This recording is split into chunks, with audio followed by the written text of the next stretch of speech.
नमो नमः दोस्तों, स्वागत है आप सभी का मेरे चैनल में जिसका नाम है वक्रतुंड बाय सोनाली। तो इस 12th ग्रेड की आह्लाद की सीरीज में आज हम लोग देखने वाले हैं नाट्य कलश का द्वितीय पाठः दुष्यंत सर्वदमनयोः। यहाँ पे पिता पुत्र के मिलन की कहानियां बताई गई है और हम लोगों ने लास्ट वीडियो में भीम घटक हो ये वाला पार्ट देखा और उसके सारे एक्सरसाइज और पार्ट का एक्सप्लेनेशन भी हम लोग ने देखा। इस वीडियो में आज हम लोग दुष्यंत और सर्वदमन इन दोनों का पिता और पुत्र का मिलन की स्टोरी इसमें देखने वाले हैं। तो चलिए शुरू करते हैं। द्वितीय पाठः दुष्यंत सर्वदमनयोः। पूरा कवीनां गणना प्रसंगे कनिष्ठिका अधिष्ठित कालिदासा अद्यपि तत्तुल्य कवेः अभावात अनामिका सार्थवती बभूव। यानी जब पहले कवियों की यानी अच्छे कवियों की गिनती होती थी तो कालिदास के नाम से ही शुरुआत होती थी। और गिनती करते समय स्वाभाविक रूप से हम लोग कनिष्ठिका से शुरुआत करते हैं। जैसे ऐसे हम लोग गिनते हैं, कभी भी हम लोग ऐसे नहीं गिनते हैं, ऐसे गिनते हैं। कनिष्ठिका से हम लोग हमेशा शुरुआत करते हैं। तो आज भी उनके जैसा कोई कवि नहीं है। तत्तुल्य कवेः अभावात यानी उनके जैसे कवियों की अभाव से ही उनके जैसे कोई कवि है ही नहीं, तो इसलिए अनामिका यानी कनिष्ठिका के पास वाली अंगूठी यानी अनामिका के पास वाली अंगूठी नहीं है तो उसका नाम उपयुक्त हुआ है। इत्यस्ति कवि कुलगुरु कालिदास से ख्याति ही यानी ऐसी यहाँ कवि कुलगुरु कवि गुरु कालिदास की ख्याति यानी प्रसिद्धि है। कालिदासस्य कला काल विषये विद्वसु मत भिन्नता वर्तते यानी कालिदास के काल के बारे में उनके उत्पत्ति के बारे में विद्वानों में मत भिन्नता है।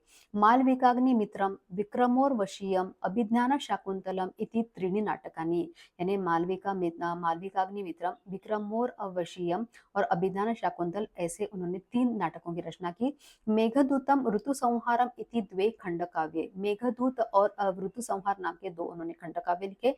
कुमार संभवम रघुवंशम इति द्वे महाकाव्य और कुमार संभवम और रघुवंशम नाम के उन्होंने महाकाव्य। एतावती तस्य साहित्य संपत्ति तो ये इनकी साहित्य की संपत्ति है।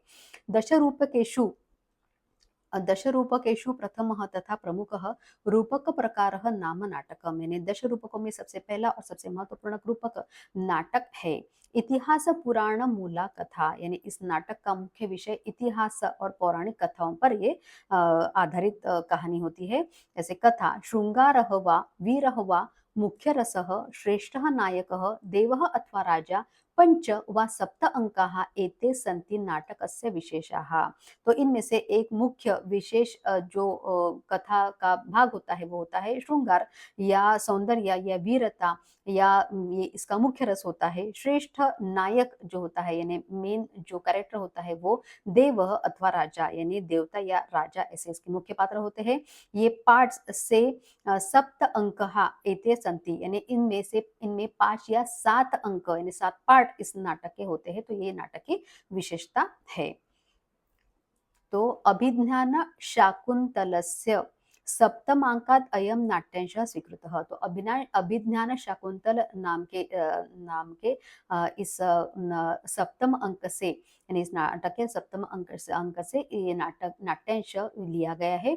दुर्वाससः शापेन जातात विस्मरण वशात दुष्यंतेन गर्भवती शकुंतला परित्यक्ता यानी दुर्वास ऋषि के शाप से विस्मरण वशात यानी जिसको दुर्वास के शाप से उत्पन्न विस्मृति के कारण दुष्यंत ने गर्भवती शकुंतला का परित्याग कर दिया था। सा मारीच आश्रमे पुत्रम सर्वदमनम जनितवती तो कुछ समय पश्चात वहां पे मारीच ऋषि के आश्रम में सर्वदमन नामक पुत्र को उन्होंने जन्म दिया। कंचित कालानंतरम दुष्यंतः दैववशात तत्र आगतः और कुछ समय के पश्चात दैवीय कृपा से दुष्यंत वहां पे आ पहुंचे। वृक्षांतरितः दुष्यंतः कौतुकेन बाललीला दृष्टवान तो एक वृक्ष के पीछे छिपकर उन्होंने दुष्यंत की बाल लीलाएं को उनको बहुत ही कौतूहल यानी बहुत ही एक्साइटमेंट से ऐसे उन्होंने देखा। तापसीभ्यां संवाद माध्यमेन तेन स्वपुत्रः कथम अभिज्ञातः इति अस्ति अस्य नाट्यखंडस्य विषयः। तो तपस्विनी के संवाद के माध्यम से उन्होंने अपने पुत्र को कैसे पहचाना यही कथा इसमें दी गई है, यही नाट्यांश में दी गई है। बालः जुम्भस्व सिंह यानी शेर अपना मुंह खोलो दंतास्ते गणेशे यानी मैं तुम्हारे दांत गिनता हूँ। गणेश गणेश मतलब क्या, गिनता हूँ। दंत अस्ते यानी दंत मतलब दांत। अविनीत हंत वर्धते सव सौरभ, यानी तुम्हारी ये बाल लीलाएं जो है, तुम्हारी शरारतें जो है वो बढ़ती जा रही है।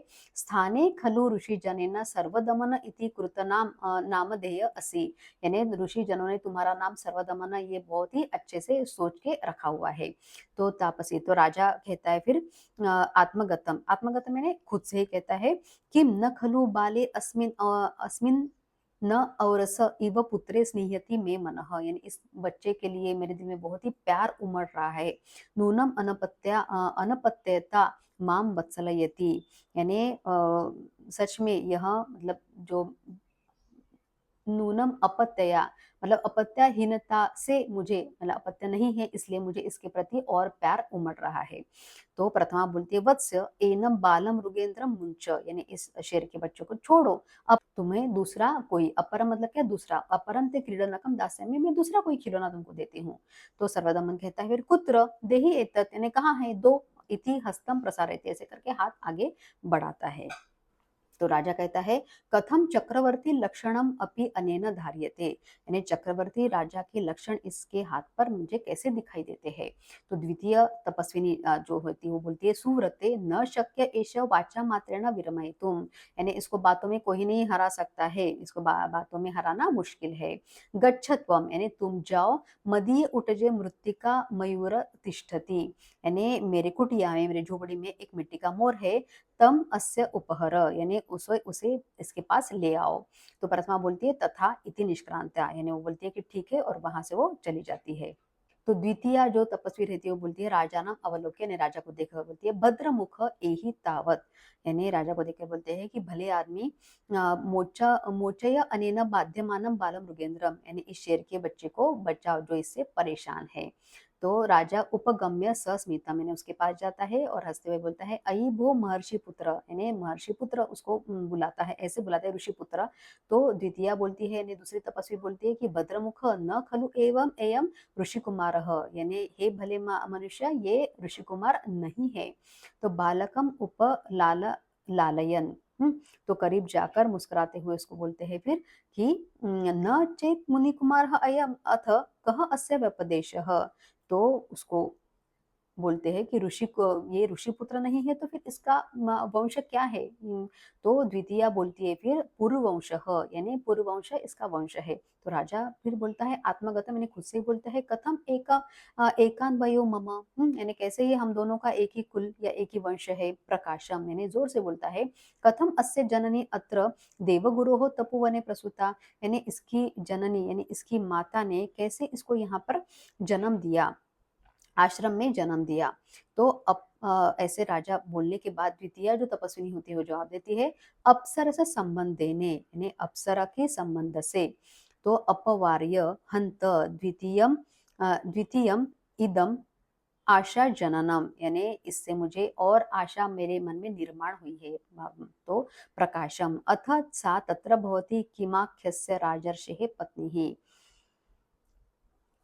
तो फिर वह किस राजा की पत्नी है, वह देवी किस राजा की पत्नी है, ऐसे वो कहता है। तो कह तस्य धर्मदार परित्यागिनो नाम संकीर्तयितुम चिंतयिष्यति, यानी कौन उस व्यक्ति का नाम लेने के बारे में सोचेगा जिसने अपनी पत्नी को त्याग दिया है, ऐसा वो तपस्वी जवाब देती है। तो राजा स्वगतम, यानी खुद से बोलता है, इयम खलु कथा माम एव लक्ष्य करोति, यानी ये कथा तो जो है इसकी मेरी तरफ ही उंगली उठा रही है। तो स्वगतम ऐसे वो बोलता है, और यदि तावद अस्य शिशोः मातरम नामतः पृच्छामि, और लेकिन अगर ऐसा है तो मैं इसकी माता का नाम पूछता हूँ। अथवा अनार्य परदार व्यवहार, लेकिन किसी और की पत्नी के बारे में पूछना ये अच्छी बात नहीं है।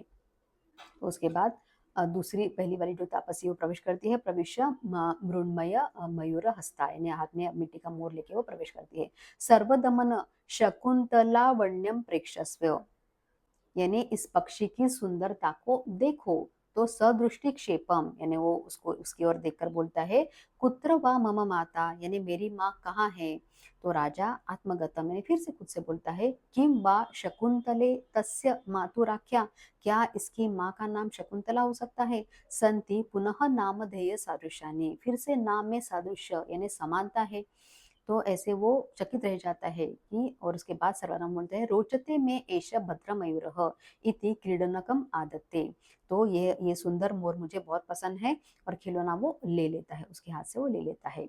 विलोक्य स उद्वेगम, तो प्रथमा जो तापसी है वो देख कर, डरते हुए देख कर बोलती है, अहो रक्षा करंडकम अस्य मणिबंधे न दृश्यते, यानी इसकी कलाई पर वो सुरक्षा का ताबीज जो है वो नहीं दिख रहा है। रक्षा करणम अस्य मणिबंधे न दृश्यते, इसकी कलाई पर मणिबंधे मतलब कलाई पर नहीं दिख रहा है।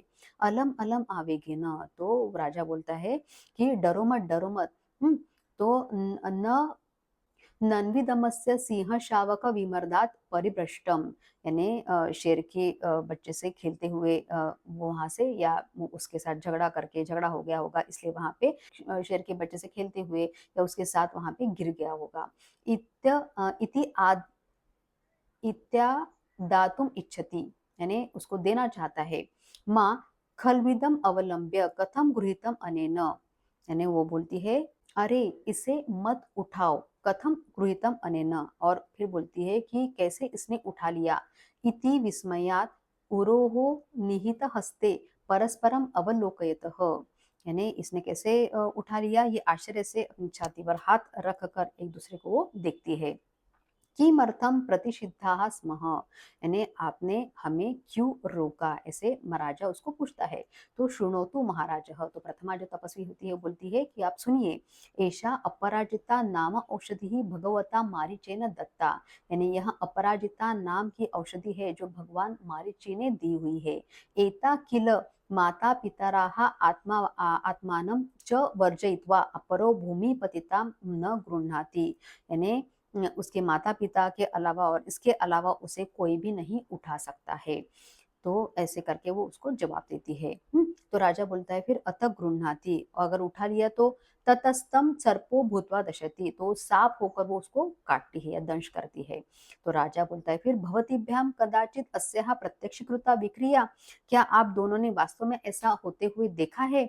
तो अनेकशः यानी बहुत बार देखा है हम लोगों ने। तो राजा सहर्षम बालम परिष्वजते, तो राजा खुशी से अपने बेटे को गले लगा लेता है।